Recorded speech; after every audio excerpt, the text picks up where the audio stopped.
All right, guys. UFC 303 has just ended. And once again, Alex Pereira defends his championship against Jiri Prochazka. But this time, it was even more dominant. You know, the first time they fought, Jiri had moments. He was able to hurt Pereira with his hands. He was able to secure a takedown and win the first round on just about everybody's scorecard. He had moments. He did a really good job. And then ultimately he got caught, dropped, and finished. But if I'm being completely honest, I don't even have the words anymore for Alex Pereira. You know, the first round where he might have struggled a little bit to get the timing of Prochazka, this time he had it right away. Landed some beautiful jabs to his body. Every time Jiri tried to close distance, he would make him pay. Went back to the kicks, but not nearly as many as he did before. He seems to be getting better. And, you know, I don't know that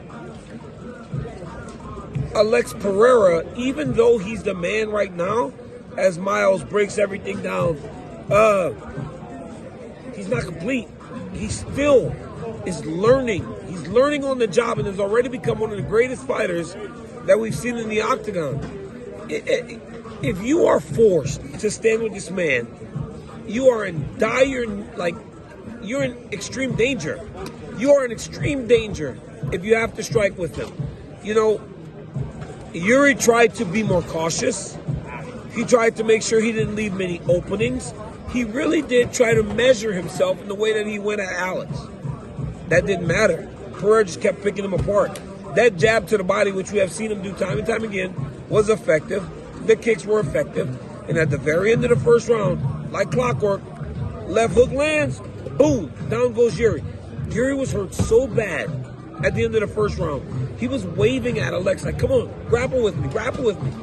He didn't even realize that the bell had rang and the round was over. Second round starts. Pereira comes out, switch kick, knocks Jiri down. Jiri falls. Look, it's so scary when he's finishing people that I turn into a Karen. Start yelling, please, I will stop the fighter. Stop the fight. It's over. Alex actually tried to stop. But when he realized Herb wasn't going to jump in there, he went out and just kept beating on him. Like, it's insane to watch this man operate. To operate at this level so early in his career. It's not even 3 years since he's been on the UFC roster. He has now won the UFC middleweight championship, won the UFC light heavyweight championship, and defended it twice. And tonight he beat a guy that beats everybody else. Jiri was as close to Alex in terms of getting there fast as anyone we've seen outside of Israel Adesanya. And he wiped him out. He beat him in a way where it wasn't even competitive. Now, does he have people to fight? Absolutely. He still has Ankalaev out there. He still has that fight. But outside of Ankalaev, I don't know right now who he can fight. Because Jamal Hill didn't fight tonight, so he didn't get a win to put himself back in position to get a rematch.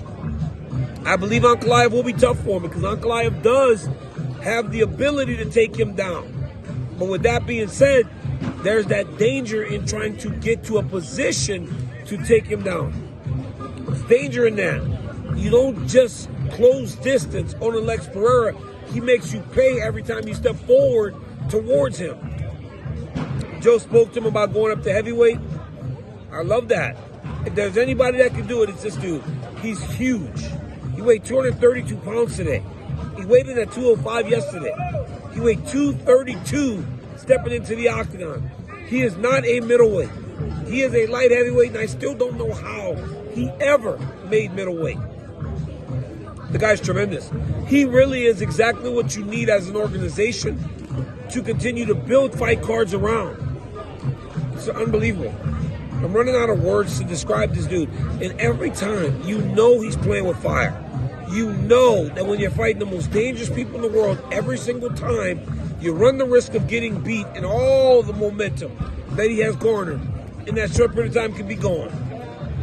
But then he goes out there and he does the same thing that he's done time and time again, and then you wonder why you ever question him. He's very special. him and Glover and Plinio and the team that they have built around this man, next level. Congrats to the champ. I mean, I don't know when he'll be. Dude broke his toe and then shifted it back into place after the fight. They said he was in the locker room telling Plinio and Glover he does something different when you go after him. So I'm going to catch him with a head kick, and then he goes out and he does it. It's amazing to watch, and I'm just happy that I get to be a part of these amazing performances and these big moments. Dan Ige stepped in on 2 hours notice. Guys, tonight was the craziest shit I've ever seen. I've never seen anything like this.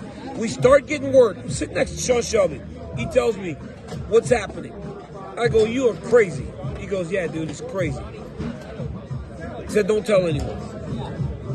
I'm like, I can't wait until Rogan finds out because I know he's going to lose it. Ortega's hurt. Diego Lopes needs an opponent. Ige is getting a massage. He's getting a massage. Drives to the arena. Gets Sean Strickland, hey, can you come corner me? And fights tonight on 2 hours notice. Comes and steps on the scale, 164 pounds. They fight at 165.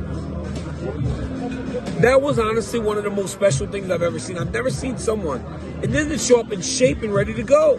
He showed up in shape and ready to go on 2 hours notice. You want to give him a lot of credit for what he did because he deserves that. But we cannot heap so much praise on him that we forget what Diego Lopes did. Now, Diego Lopes did exactly what he was supposed to do. He got down to 146 pounds and went to bed on Thursday night. I'm done. Thank God, I'm done. A hard weight cut, guys. He had a hard weight cut to get down to 145, 146. He did that. This kid is sleeping. They wake him up in the middle of the night, tell him, Brian's not going to be able to make the weight. We have to move it to 155, so you need to hydrate. He has to gain 10 pounds to weigh 156. He gets up, he does that. Makes the weight yesterday morning, 155. All day he spends the day. Today he shows up to the arena thinking he's going to fight at 155. They tell him, hey, Brian's out. He's got a fever. You got to fight 165. So you have to weigh in again. Dan Ige shows up. That kid shows up to the arena. From the moment he gets to the arena, he goes right to the weigh-in scale, weighs in at 161. He only put on 15 pounds from Thursday night.